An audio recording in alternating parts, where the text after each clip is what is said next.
Good evening and welcome. I'm Steve Rosenberg, Senior Vice President of Scenic Hudson and Executive Director of our Land Trusts.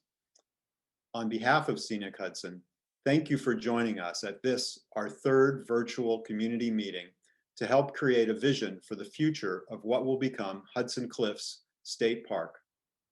And that's just what we hope you can share, your thoughts and ideas about a vision for the park. We'll be sharing information about the site and some ideas and images for you to respond to. Please note that these images are not specific plans or proposals. We want your reactions and your ideas, and your input will inform how we and New York State will approach both initial public access to the park and the longer-term planning for the park that will come later and for which additional resources will be needed. Thanks again for choosing to spend this time with us. Now I'd like to hand it over to Heather Blakey, Scenic Hudson's Senior Park Planner and Manager of the project. Thank you, Steve. I appreciate that introduction. Senior project manager, or senior park planner, and project manager for Quarry Waters is what we've been calling the site, but which is now going to be the future Hudson Cliffs State Park, as we are now partnering with New York State Parks and the Palisades Interstate Park Commission, PIPC, to plan the initial developments for recreational access. So as Steve mentioned, this is one of two other identical meetings that we've had, one last Thursday and one this past Saturday. And of course, tonight, we're also partnering with the Kingston Land Trust to host a meeting like this in Spanish only through the Community Tierra program.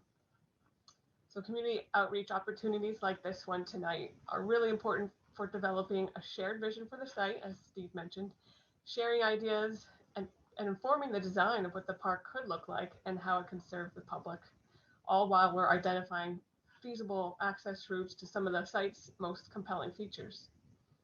And your input tonight is tremendously valuable as we work through the next planning phases. And as we get started tonight, I'll first describe the meeting format and establish some ground rules. Due to the wide interest in attending these meetings, we've increased the number of attendees, so we'll keep all people muted to limit any auditory disturbances. We'll have 2 blocks of presentations, each followed by a question and answer session. And at this time and throughout the presentation, attendees can submit questions through the Q&A toolbar found at the bottom of the Zoom window.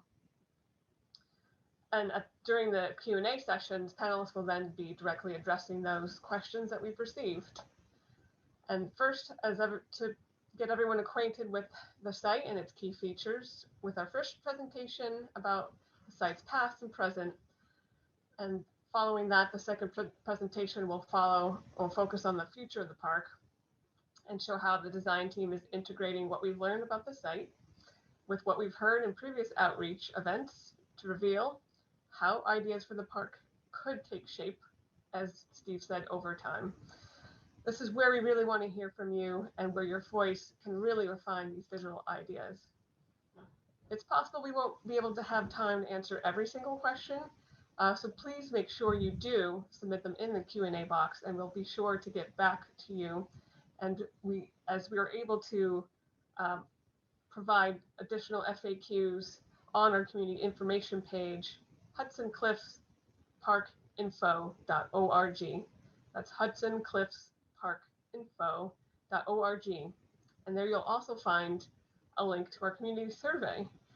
And if you haven't already taken it, I really encourage you and others to encourage others as well to take the survey, as this is one of the other tools that are really important for reaching the larger community. So presenting with me tonight is Rita Shaheen, Director of Parks and Community Engagement at Scenic Hudson, and Richard Rourke, Landscape Architect from the Olin Studio, who's leading Scenic Hudson's design team of experts. So let's get started by hearing from Rita first. Good evening, everyone. Thanks so much for being here. As Steve and Heather have said, this is we want to hear from you, and what you think of is important to create a vision for this new park. This aerial photo you're looking at right here gives one perspective of this amazing site. Richard, next slide, please. There we go. Next slide. There, yep, that's it.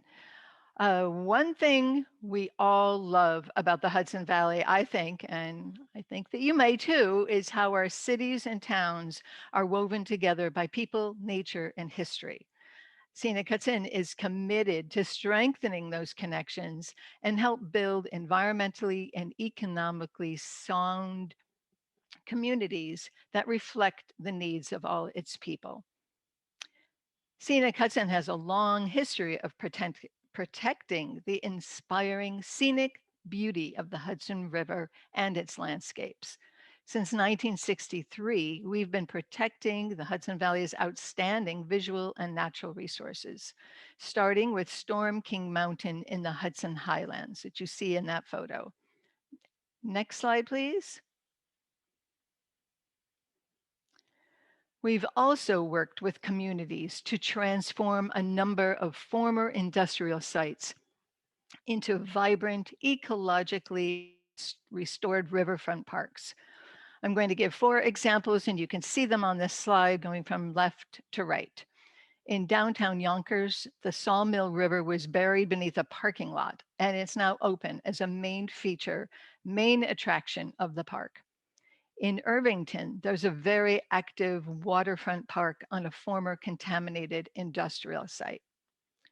In Tarrytown, an asphalt plant on the riverfront was removed, making way for a park that connects to the county's Westchester River Walk Trail.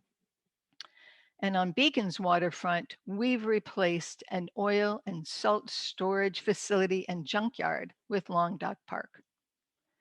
Obviously, what's unique, each of these places is unique, but it's more than just its physical differences that you see here. Each park is a reflection of the community's vision developed through a public process.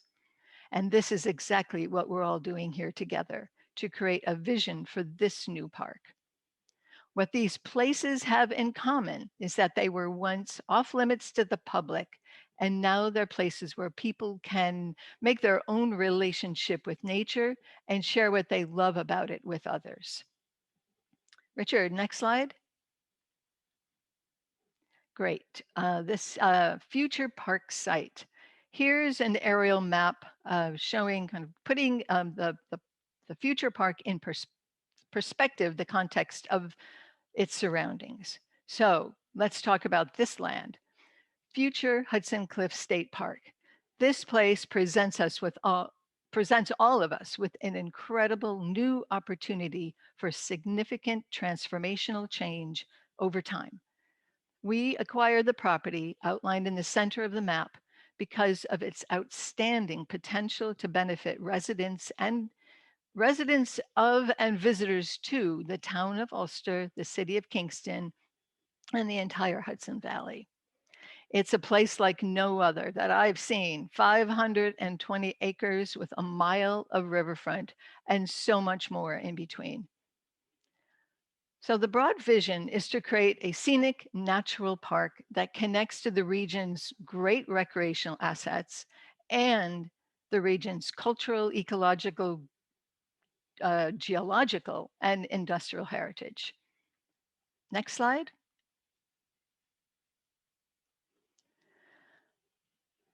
The first phase of developing this future park is here. This is the new Hudson River Brickyard Trail.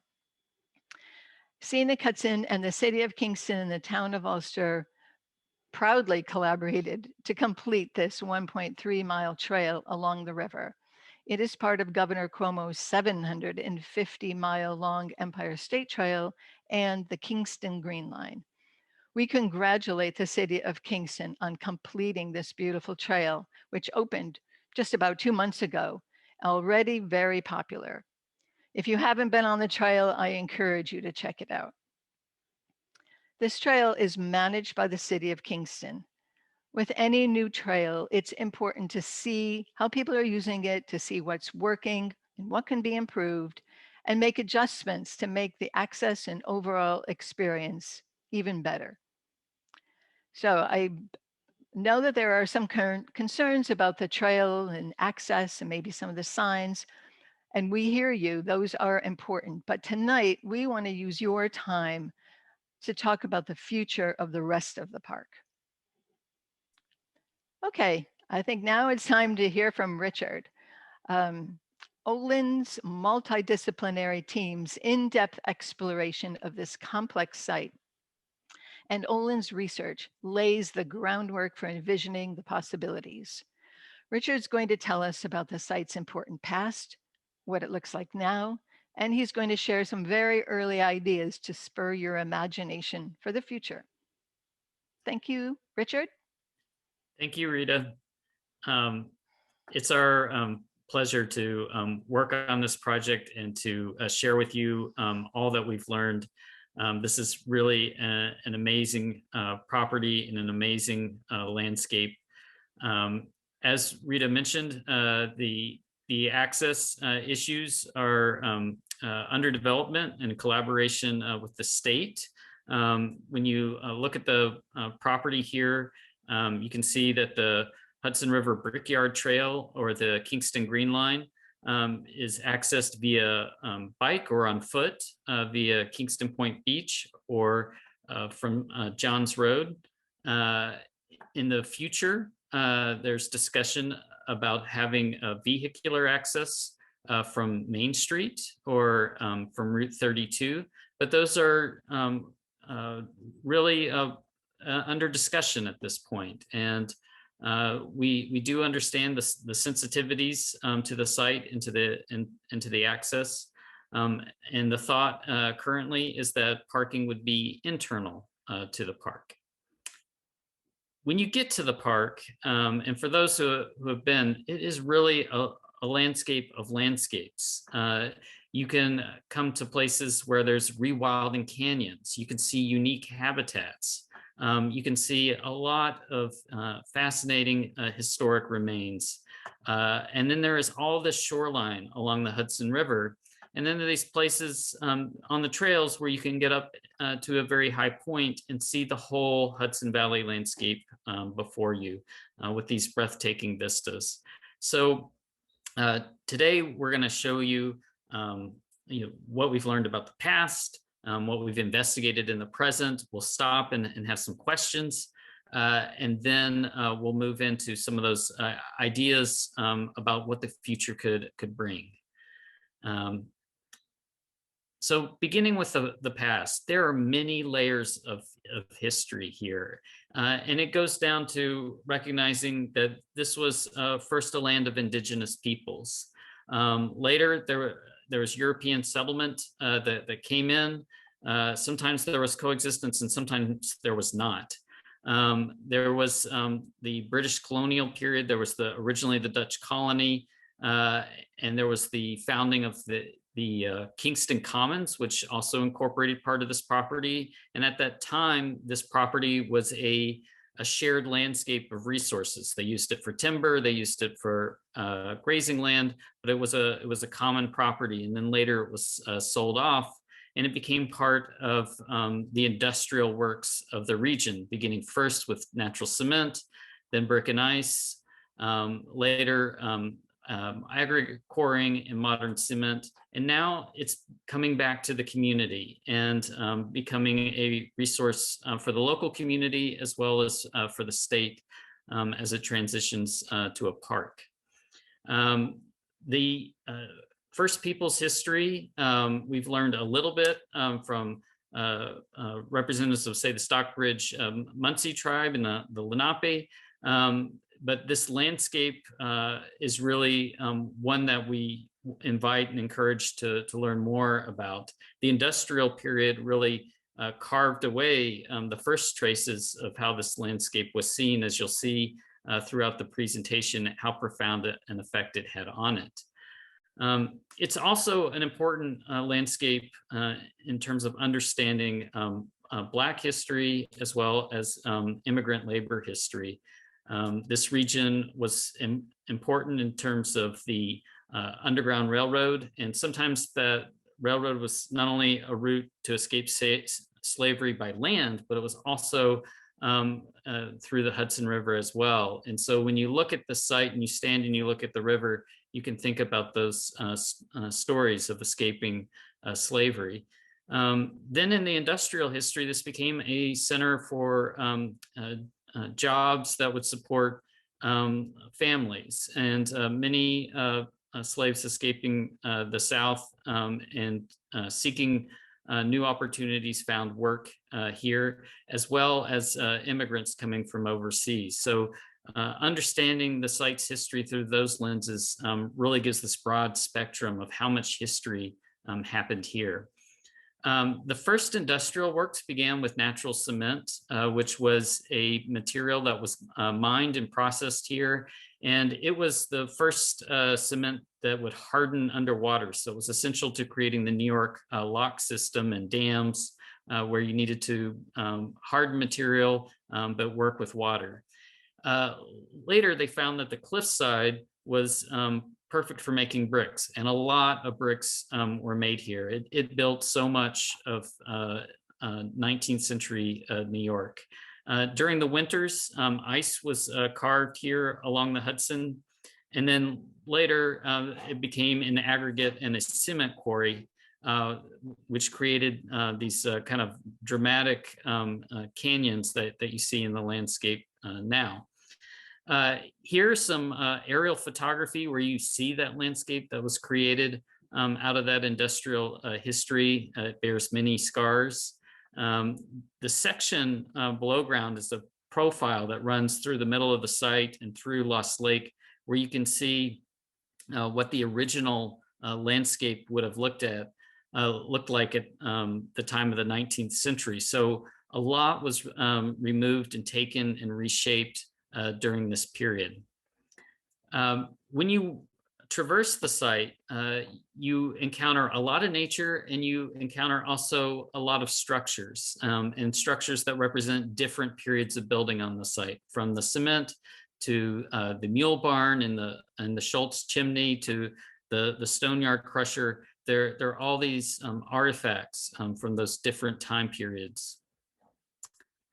In the present, we've been looking at that past to see what it says about the nature of today, and how the natural ecosystems have been impacted by all those changes. So when you come to Lost Lake, it's actually rewilding in a quite beautiful way, where you have forest and wetlands coming together here in this beautiful lake. Moving through to the Steep Rocks Valley, you can see where the excavation occurred has created some of these open meadow barrens, which are actually important habitats. Moving up to the top, when you see these exposed rocks, you'll actually see fossils embedded in here, and this is ancient seafloor. And at the same time, you're looking at the great view of the Hudson River and the valley below. It's quite impressive and dramatic, and it's all on the site, these different landscapes, these different places that give you these different impressions.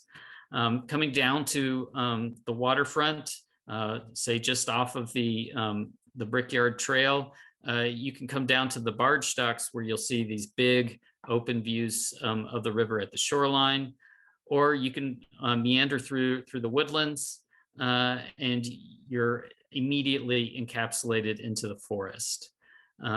Or these shaded coves that you find on the northern portions of the site, where you can access the river and really see it in a way that is almost reminiscent of the period before industry came at all.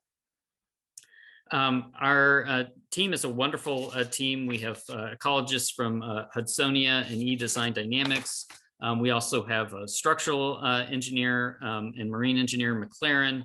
We have an architect, Matthew Baird Architects, and we have these great researchers, Penn Praxis, investigating the history of the place and the site. Here, the eDesign team and Hudsonia were looking at the different wetland landscapes, and really to really understand what kind of habitats and plant and animal communities live on the site, and to understand their sensitivities and how they will be affected in the future. What is really impressive for the Hudson Valley region is that it has all 6 priority habitats. It has the coastline, it has this forest, it has wetlands, it has these open upland gravel barrens, these streams that run through the site, and the caves and cliffs all create unique and special environments for species of the region. So everything from the spotted turtle to the juniper hairstreak to the wooded warbler, which you'd find in the woodlands, whereas the turtles you'd find in the wetlands, as well as the clam shrimp. You have these shelter areas for bats and these vertical areas for some of the plant communities like the purple fernbrake. You'll see on the site, they found their niche and their home in this rewilding landscape. So I'm going to stop here for questions about the past and the present and hand it back over to Heather. Thank you, Richard. If we have a couple questions that have come in. So first, I guess I can answer this one. It's about the Brickyard Trail. The question is about if it's improved or maintained in the winter, so hiking is possible while there's snow on the ground. Well, there's certainly winter recreational opportunities, and the city of Kingston has decided to not plow it so that snowshoers and cross-country skiers can take advantage of the snowpack. And actually, there's been enough traffic out there. It's actually wildly popular, and with enough compaction, it's actually okay to walk on. So without that equipment. So hopefully that answers that question. And it's great to have a multi-seasonal trail in this case, in this season, especially. Let's see, there was a question about what kind of hazards are on the site. Of course, Scenic Hudson, those are due diligence, and it's a typical step in acquisition of a property. And in this case, we've done the same thing, of course, to identify and remove any garbage or debris or and address any other environmental concerns, in which case nothing has been classified as anything severe or brownfield. So we've done the best we can to this point in time. And let's have another question. Steve, you want to answer? Yes, thanks, Heather. I know one of the questions is about how the transition to a state park will work and the time frame for that process. Well, we're working actively with New York State Parks and the Palisades Interstate Park Commission to make the transfer of ownership of the property occur as soon as we can. We've worked with New York State many times over the years, and one park that we work in collaboration with the Palisades Interstate Park Commission on that is nearby is the Franny Reese State Park, which some of you may have visited on the west shore of the river adjacent to the Mid-Hudson Bridge. The understanding that we have with the state is, at least for an initial period, Scenic Hudson will continue to be the manager of the property after it is transferred to the state. And so this meeting and the conversations we have with you will inform our thinking and the state's as that initial management begins to unfold, and as we begin together with your input to envision the types of improvements that will occur over time. It's our hope that the public will be enabled to get onto the larger part of the property sometime later this year. But a lot of things have to happen to make that possible.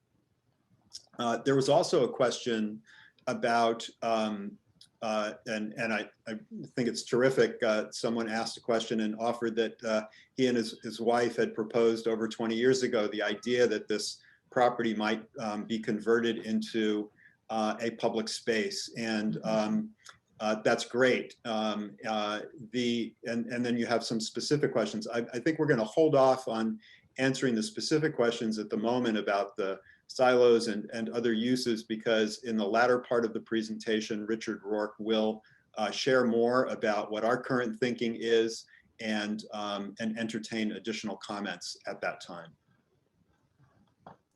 We had a question about why is this place important for natural resources and what are we doing to preserve and to conserve them?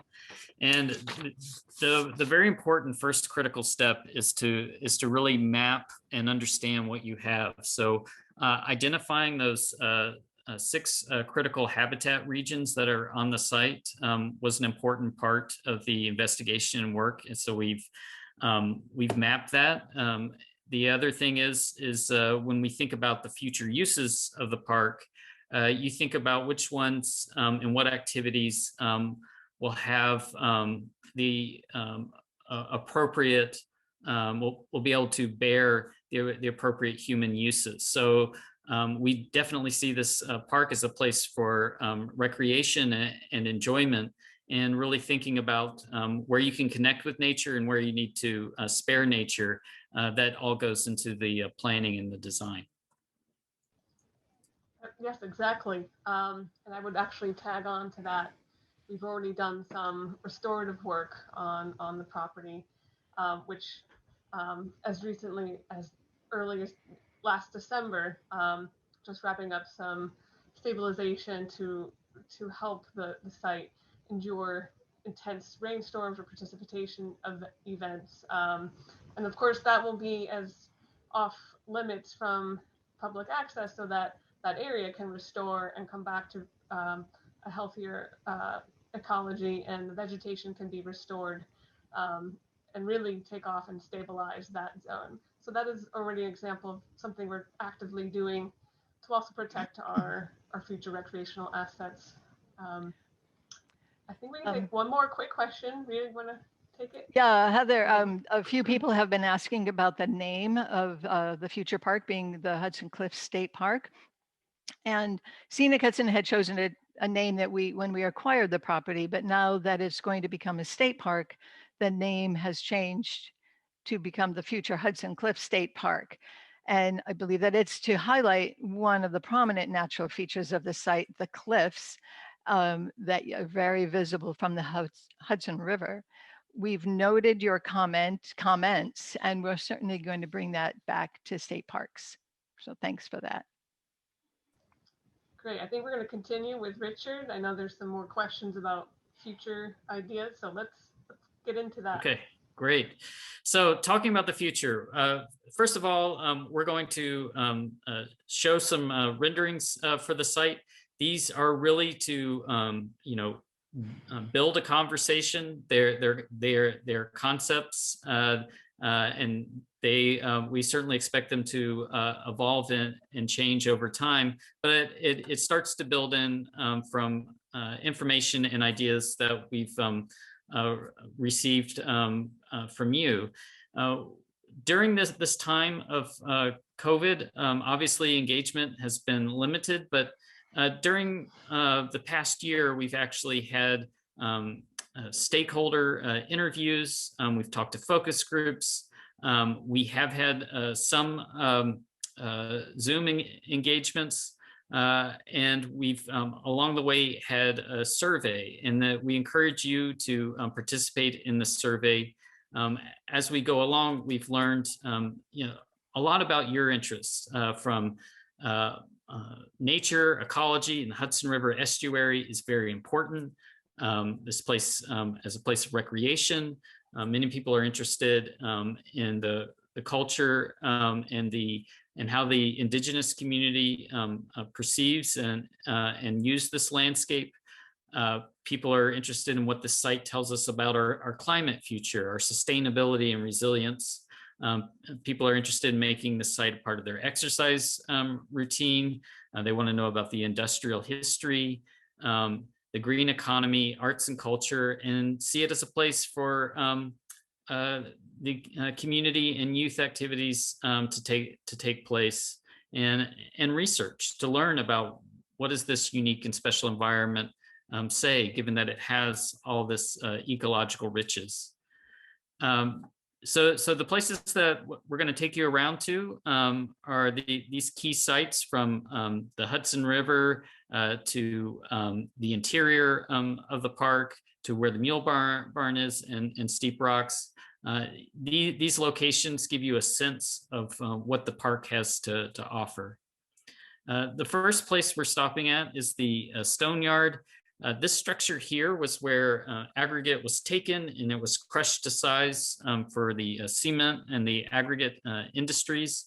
You can see that nature has gradually began to retake the site, and we imagine in the future, seeing that process nurtured and taken forward. So what we mean by that is the drainage would encourage wetlands here. We imagine that there would be a level of interpretation of both the natural as well as the industrial history here. Possibility of providing solar panels that would provide energy, possibly parking areas. These are just ideas, but these are things that registered to us through the conversation. At the Mule Barn, we think this is a really special building. It's a great example of a 19th century industrial building, and it has future potential for community use today. It's a wonderful big structure. We imagine that there could be a native nursery here for planting restoration species in the area. Again, looking at water and making sure that we're managing stormwater appropriately where we have uses. Here, we're on the Hudson River Brickyard Trail, and you can see that this could be a site that would be a real place of gathering and really bringing history back into the community.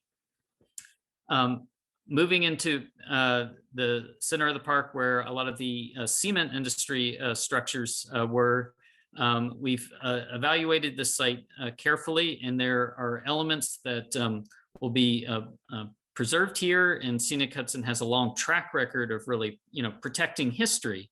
But it's complex here because the silos structures are a long-term safety liability and a management concern. You can see that people over the years have gotten on top of this structure. There's elements of graffiti here. We think some of these elements here are definitely worth keeping and worth understanding, as well as the graffiti art is also of interest. But we want to imagine a future where we can create an exciting but safe and engaging gathering area, and bringing the silos down will enable us to create this area of gathering here that we're proposing at this Quarry Arboretum. We want to focus on the industrial structures that are all over the park, such as the Stone Crusher building or the Mule Barn. And we want to share the site's industrial and labor history, and ultimately enhance the scenic views that you can see from all around the park. So that's really what's coming together here in this rendering, that there's elements of the history preserved, but there's also space made. This is a great space to have activities in the park because there are a lot of slabs here where you won't have a lot of impact on the native ecology. So we can see community and art gatherings really happening here. Down at the river, this is at the barge dock. We imagine this is another great gathering area just right off of the trail and very accessible. Here you can imagine spending the day fishing or having a picnic, or just laying out here and enjoying the scenery in the day. Proposed a structure here where you could get out of the sun for a bit, and really, understanding that a nice wide flat place here and these breathtaking views of the river is really about creating an accessible space for everyone. Moving up to the Steep Rocks overlook, this is a really extraordinary vista, and we wanted to invite people to, come up and see this great view. It's also a very steep drop. So the proposal here was to create a platform that would like lift you up a bit and you would see the river beyond.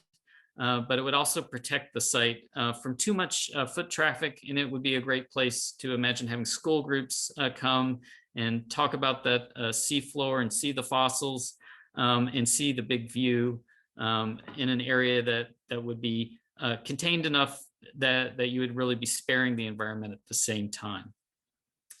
So those were the conversation starters in terms of the renderings. We had a great time, putting them together. We put them together from really the collaborative intelligence of the community, thinking about nature, thinking about how you engage a site. And so we encourage that conversation to continue as we work through the feasibility of making things happen, especially with the state.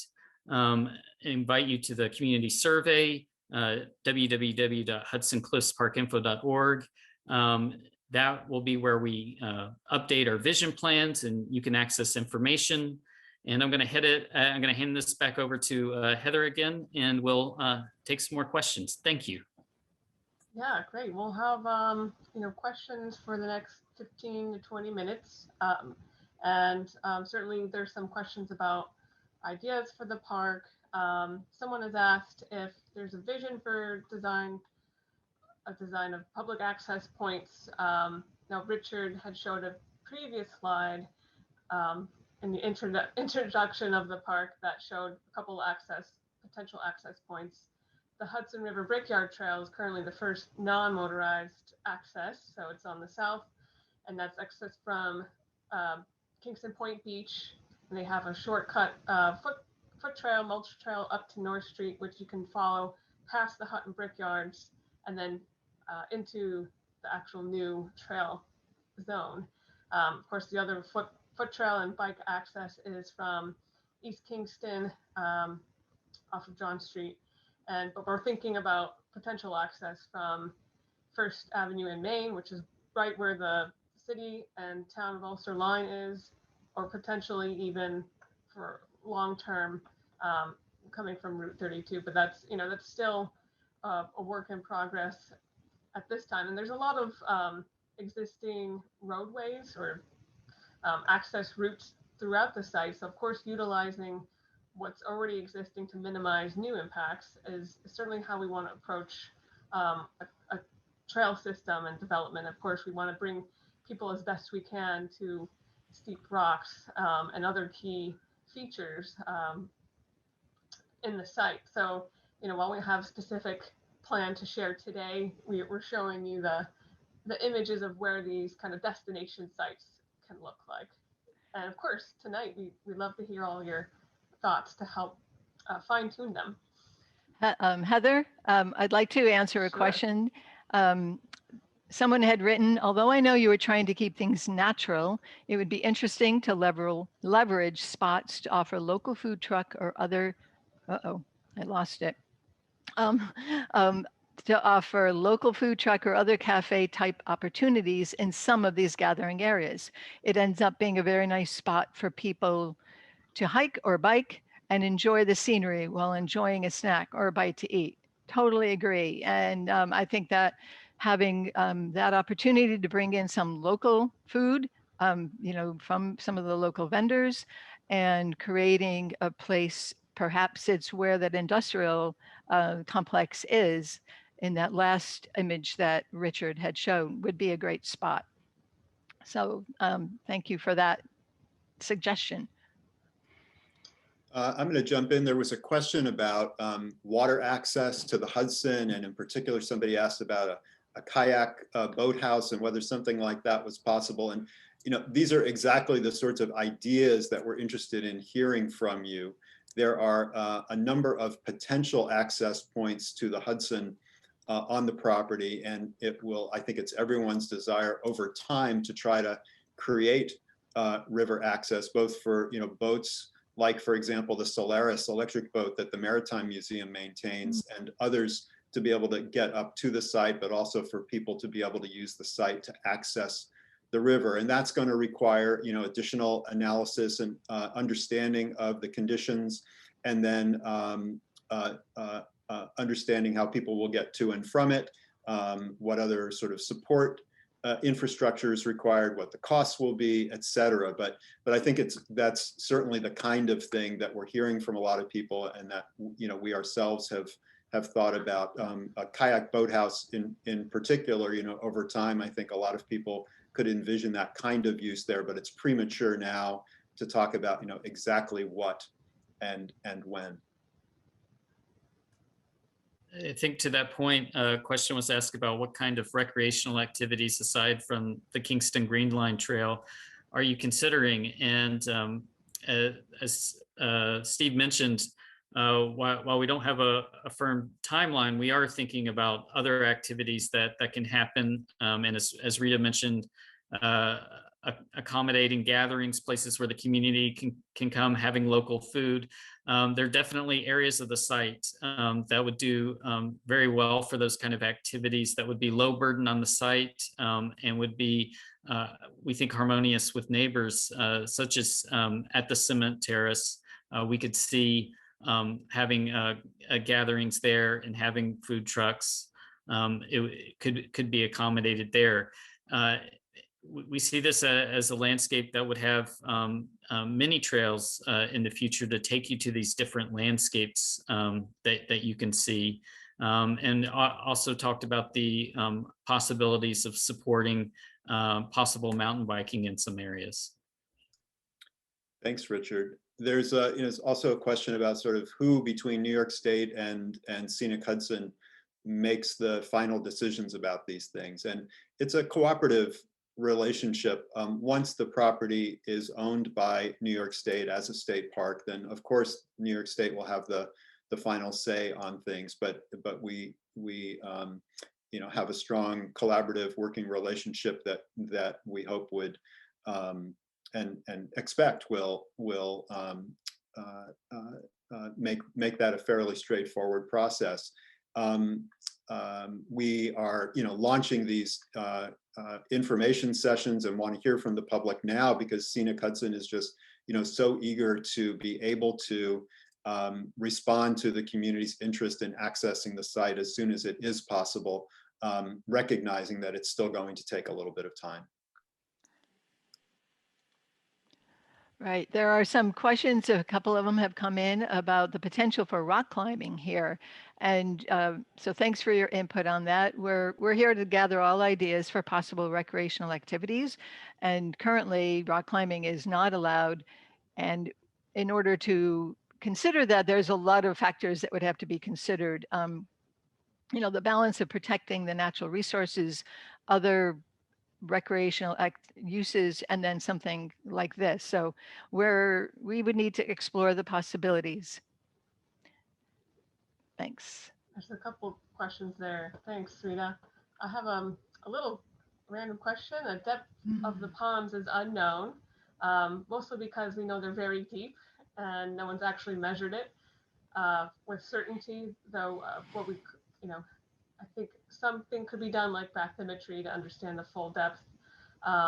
We do know they were quarries, so they have very steep edges, and although the water is super clear, it is not a good condition for swimming. So swimming is absolutely not allowed or, you know, anticipated for any initial phases at this time. So hopefully that answers that. There's quite a few quarry lakes. So you know, aside from hosting, being a kind of a standalone ecological habitat, they're very contained, and they're in their hydraulic cycles, and I'm getting into technical terms sorry about that. So that means there's a very small system of fish and plants in that system, and so they're very delicate, in other words. So we'd like to keep them as protected as much as we can. Heather, people have asked about biking, and as you know, or biking is allowed and encouraged on the Hudson River Brickyard Trail, and biking throughout the rest of the park can certainly be considered.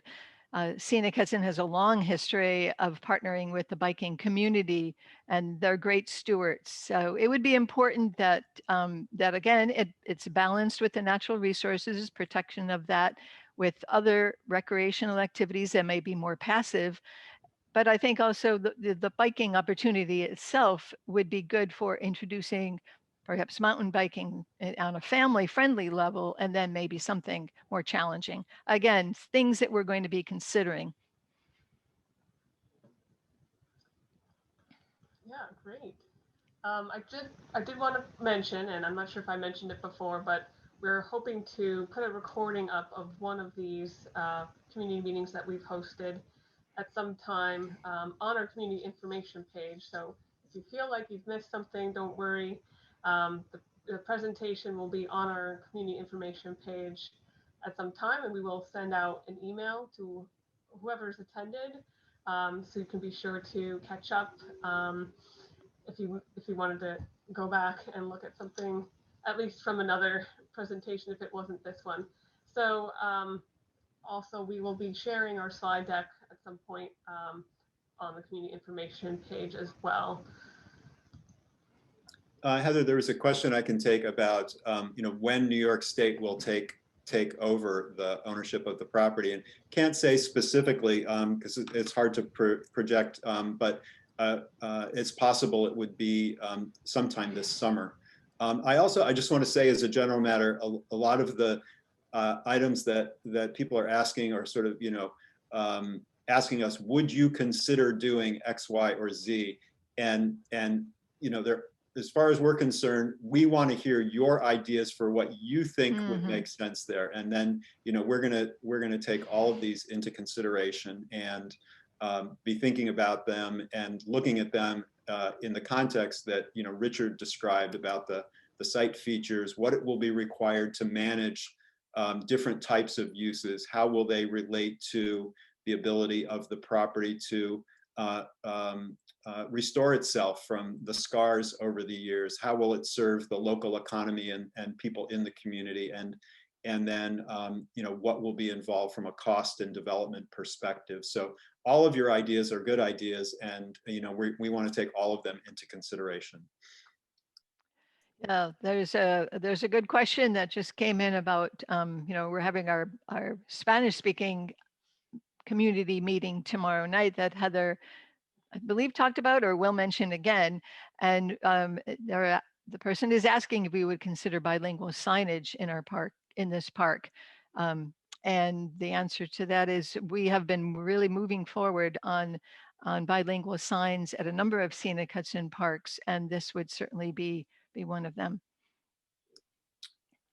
There have been some questions about liability and engineering analyses and whatnot, and I think, as is clear at this point, there are a lot of different moving pieces on this property, and there are structures that remain from the former various different industrial areas, and we've been working with our consultants to get our arms around those things to be able to evaluate them and ultimately make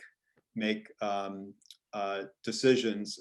We certainly are, as Richard indicated, guided by public safety and management and operational concerns as critical, while balancing those against I think all of our shared goals of making sure that it's a great public space that will benefit the community and have exciting opportunities for different uses and activities that will serve the greatest number of people.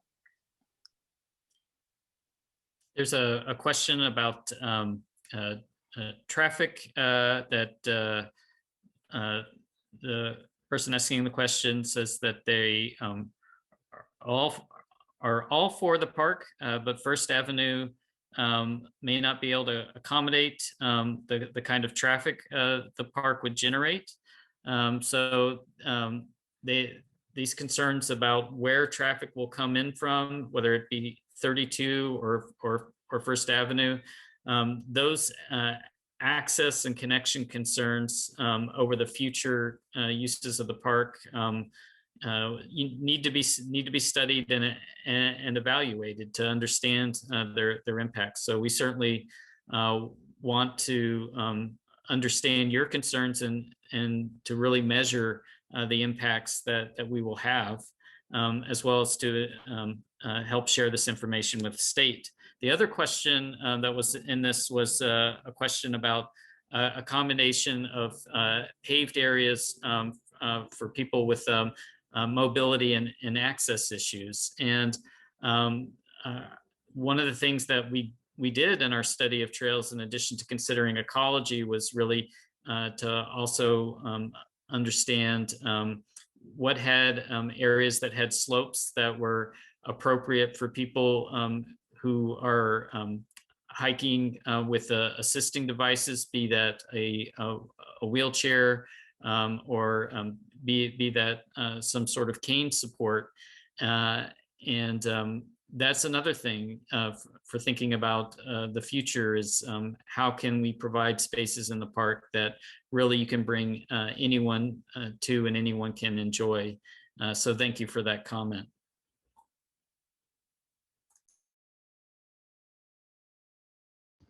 Great. I think there was a question about how local businesses can get involved. Certainly at this time, again, we're, like we've said before, accepting kind of all ideas at the time being. And really the thing we're asking people to get involved with is by either submitting ideas tonight in the question and answer box, or there's a space on our community information page that you can submit an idea or story or comment as well. We also have places embedded in our survey where you can get pretty specific about different ideas as well. So right now, that's the kind of the best mechanisms we're using to collect everyone's ideas, and certainly that applies to businesses as well. And that's a great sector that we definitely like to hear from as well, and to collect those thoughts or interests right now. There are a couple of questions, Heather, about is the relationship of the park to serving the local community, people who live nearby, and then those who are from farther away. And of course, it will become a state park, and so it will naturally attract people from other places, which will, we think, be great for the community in terms of supporting local businesses and bringing more people into Kingston. But of course, at the same time, the people who will have the easiest and probably the most frequent access to the park will be the people who live close by, and so that will be have to be balanced so that the types of activities here will benefit, again, a broad range of people, but that we really want to make sure that we're responsive to the needs of the local community, and whether it's access to the site or some of the local opportunities for local businesses to benefit, or for local organizations, for educational opportunities, and other ways that the park can benefit the arts and cultural community of Kingston, et cetera. And so to the extent that you have ideas for how people in Kingston and the immediate surrounding area could help to bring the park to life, and in a way that would benefit people of different ages and different backgrounds, we're very interested in hearing your ideas. Yeah, in relation to admission and access, there was a question about if there would be free admission when it's a state park. Certainly, we're, as managing the first phases, admission would be free at this point in time. Ultimately, if the state takes over, it's a different decision down the line, but as far as we understand it, will be free admission. And of course, as far as access is concerned, we do hope there are some ideas that have been shared with us in other meetings, asking about public transport and other mechanisms to, if you don't have a car, how to get to the site. Of course, there's the Green Line is now connecting through the heart of the city of Kingston and now to the town of Ulster. But as far as the public transportation, the only stop we know of is at Kingston Point Beach, and that's seasonal. So from there, you could certainly walk along the Green Line into the site. But definitely something we can consider in the long range of planning, how to invite ways to get into the site in alternate fashion. Somebody There's a- had asked about if there are any initial plans or vision for the Lost Lake portion of the site. And that's a great question. I think the question being if there's any initial plans for it. And, you know, as we develop the trail system, there is people would be able to pass the Lost Lake area to be able to get up to steep rocks. So it would be a great spot to kind of stop and look over the Lost Lake. So those are kind of plans that we're considering now.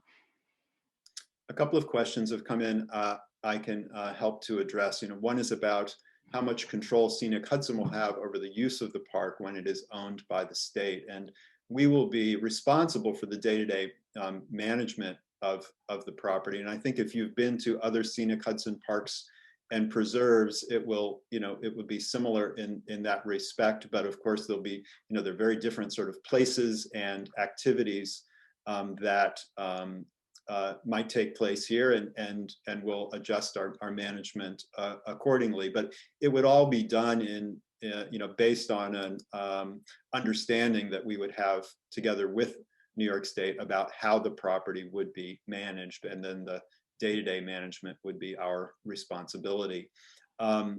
Also a question about the proximity of this park, which I just want to say, one of the things that made it such an attractive and remarkable opportunity is the fact that you have a property as interesting and full of public access potential, literally in a city.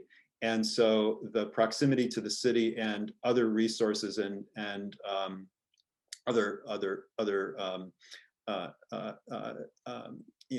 the energy of a city and the people of a city, and the fact that a dense population of people could benefit from it was certainly exciting to us.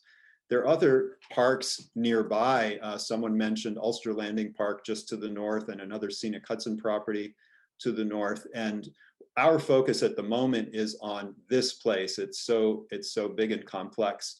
But with the Empire State Trail and other opportunities, I think there's tremendous potential for the neighboring communities to begin to stitch these places together along the Hudson, sort of the original vision for the Hudson River Valley Greenway, and to have the sort of life of the river and access to the river not just be here, but in those places as well. Thanks, Steve. It looks like we are wrapped up with the questions for now. We have another one. And let's see if I could catch it. Thanks for just comment about expressing their enjoyment of the Hudson River at Long Dock specifically, which is another Scenic Hudson Park in Beacon. So we appreciate those comments, and certainly if there's any more questions, none have come up at this time, and we're just about at 7:30. So I guess I'll just remind everyone that as we're coming to a conclusion here, well, thanks again for taking the time to spend it with us this evening, and we appreciate all your thoughts and feedback.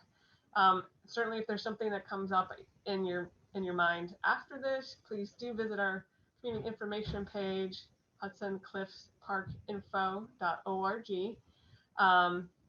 and that way you can find some more ways to submit comments and questions. We'll also link you to our email that can direct questions specifically to us.